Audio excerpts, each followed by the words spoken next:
100%. Jeff Fillion. Je vais vous dire qu'on est à la même place. Musk, les gens de droite et les gens conservateurs. Le chemin dans lequel nos pays fonctionnent en ce moment avec l'endettement public, les dépenses de fou. D'ailleurs, une des choses, c'est que Musk a proposé à Trump de faire un genre de comité qui allait surveiller les dépenses du gouvernement. Et Musk a offert ses services.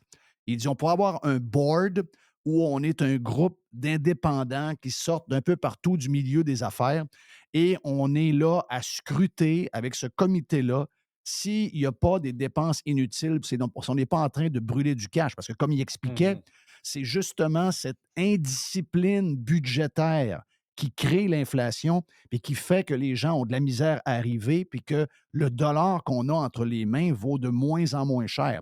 Ça part de la discipline ou plutôt de l'indiscipline des gouvernements et lui, il voudrait réinstaurer une discipline. Donc, c'est sûr que quand vous êtes conservateur fiscal comme nous, on l'est, ce qui s'est passé hier, c'est extraordinaire. Ah oui. C'est ça qu'on veut. Mais la madame Kim Harris, puis je vous dis pas que la madame est plus conne que le monsieur, là. C'est pas ce que je suis en train de dire. Mais c'est que la madame, là, il y a une madame. Et elle se sent, il y a un lien entre les deux, un lien puissant. Puis c'est correct, ça, ce bout-là, je le pogne, là. Mais il va falloir réussir à convaincre cette madame-là. Mais ce sont des arguments pour nous.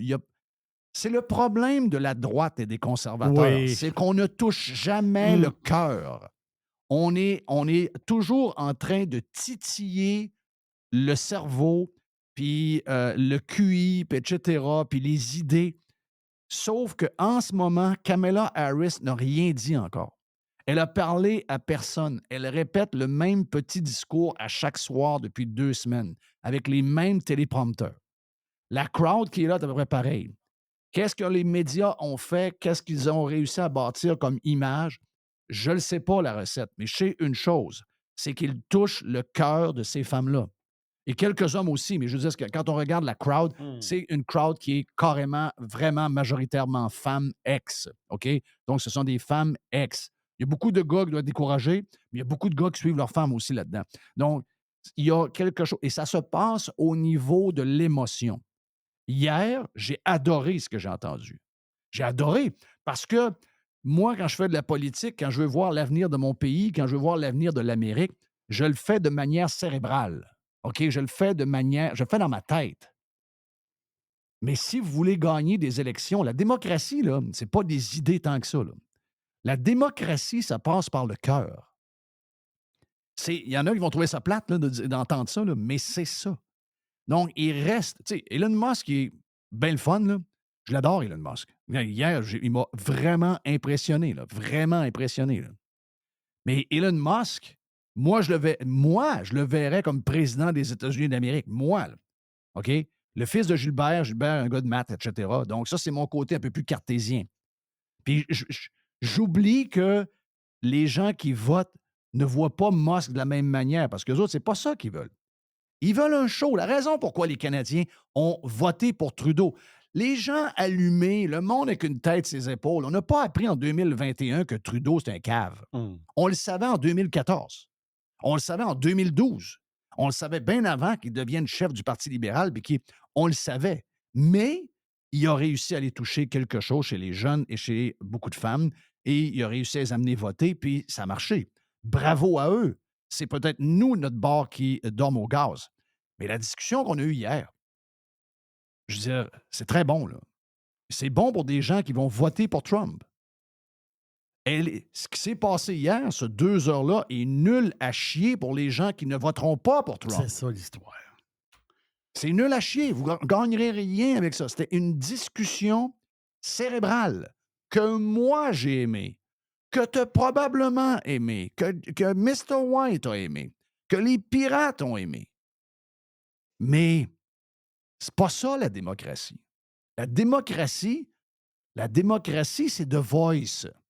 La démocratie, c'est Instagram. La démocratie, c'est l'image et c'est l'émotion.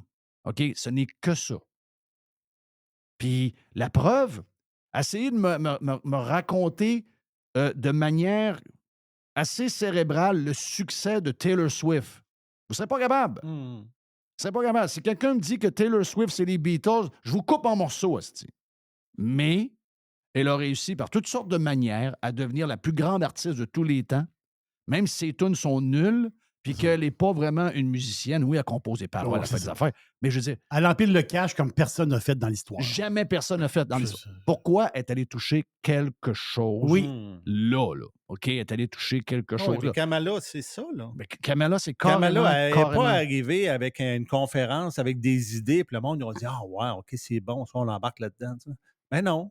Puis je vais vous dire une affaire. Si jamais Kamala Harris accepte d'aller parler avec Musk, ça va être écœurant. Puis nous, on va aimer ça parce qu'on sait que Musk va arriver avec ses histoires que nous, on aime, puis on sait qu'elle ne sera pas capable de répondre. Là.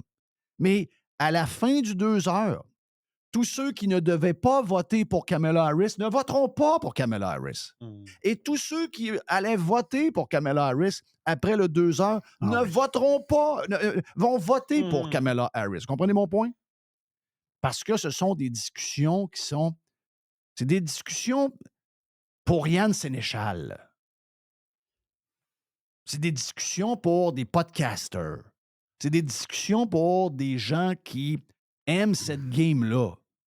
Mais si vous voulez gagner, c'est pas ce monde-là que vous devez... Ce monde-là sont déjà probablement campés quelque part. C'est les roseaux, c'est les émotifs, c'est les gens que les émotions prennent le dessus toujours sur le rationnel. Et je me donne... C'est plate, là. Peut-être que vous n'êtes pas de même. Peut-être que vous ne voyez pas de même. Peut-être même qu'à l'entour de vous, il n'y en a pas tant que ça, des gens comme ça. Mais moi, je pense que dans la société, 2 personnes sur 3, les émotions sont en haut du rationnel. Donc, une fois que vous avez compris ça, ben, il faut que vous soyez capable de... Et c'est pour ça que si j'étais dans la gang de Trump, je me gratterais le fond de la tête, pas à peu près, pour essayer de trouver qu'est-ce que je peux faire parce que ces sujets sont bons. J'ai pris sa plateforme hier. Sa plateforme, elle est parfaite. Tous les points, je pense qu'il y en a une vingtaine, les points sont parfaits. Les points sont parfaits. Puis savez-vous quoi? Je prends ce chose-là, là, ce tableau-là, et je dis pas c'est qui, puis je le mets devant 50 personnes qui vont voter pour Harris. Ils vont dire, ah, ça, c'est puis bon. Je leur dis, est-ce que vous aimez ça? Ah oui, on adore. Bon, ben, êtes-vous prêts pour voter pour la personne qui a écrit ça? Je vais vous enlever le carton, voici son nom. C'est Donald Trump. Non. Ils vont dire jamais. C'est ça, c'est pas de même que ça marche. C'est pas de même que le monde... Tu sais, chez nous, là, tantôt, tu disais 2 personnes sur 3, là. Moi, je pense que c'est plus que ça. J'ai été très modéré dans mon 66%. Dans ma famille, on est 10, là. Les 9 voteraient pour Harris, là, sauf moi, là. Non, on est 10. Est-ce que c'est un bel exemple? Oui, mais est-ce que c'est ça? Est-ce que, là, mettons... Est-ce que c'est par rapport à ses politiques ou est-ce qu'on ne sait pas encore trop? Là, non, mais je veux dire, c'est par rapport à... C'est une femme, ben, souriante, puis... Non, ben oui, mais il haïssent Trump. C'est surtout de la haine de Trump. Ouais, il haïssent Trump, puis si tu leur demandes pourquoi, ben...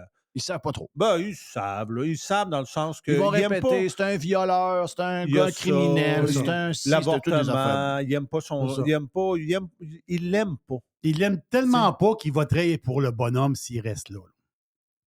Mettons que Biden serait resté. Ah oui. Le gars, Biden, il chie dans ses culottes devant le monde. Tu vois la marde sortir de ses culottes. Mais la patente aussi... Tu vas dire, non, ce gars-là, c'est notre homme. Oui, mais ce qui fourre la patente, c'est que tu amènes Trump au Québec, puis Trump, on s'entend, c'est un péquiste. Oui, Trump, c'est un péquiste. Trump s'en vient au Québec, il s'appelle Donald J... je sais pas, moi, Bouchard. On a eu des politiciens avec des drôles de cheveux. Là. C'est le même, là. C'est le même. Il s'appelle Donald Bouchard. Et il se présente comme toute ta famille vote pour, là. Avec le même linge, les mêmes cheveux, le même patente orange avec les petites lunettes alentour qui fait qu'il est blanc alentour des yeux. La même affaire. La même affaire. Mais là, c'est l'autre bord. Et on connaît un peu moins. Il y a une histoire de langue. Je ne sais pas ce que toute ta famille est full bilingue, mais probablement que leur information, en tout cas, vient beaucoup de Radio-Canada et de TVA. Non. Donc, à partir de là. Ils ne sont pas bilingues, c'est ça. Ils ne sont pas bilingues comme comme une grande majorité de Québécois. Donc, leur information, ils apprennent des réseaux Oh québécois. oui, mais c'est très Radio-Canadien. Puis très. Ouais.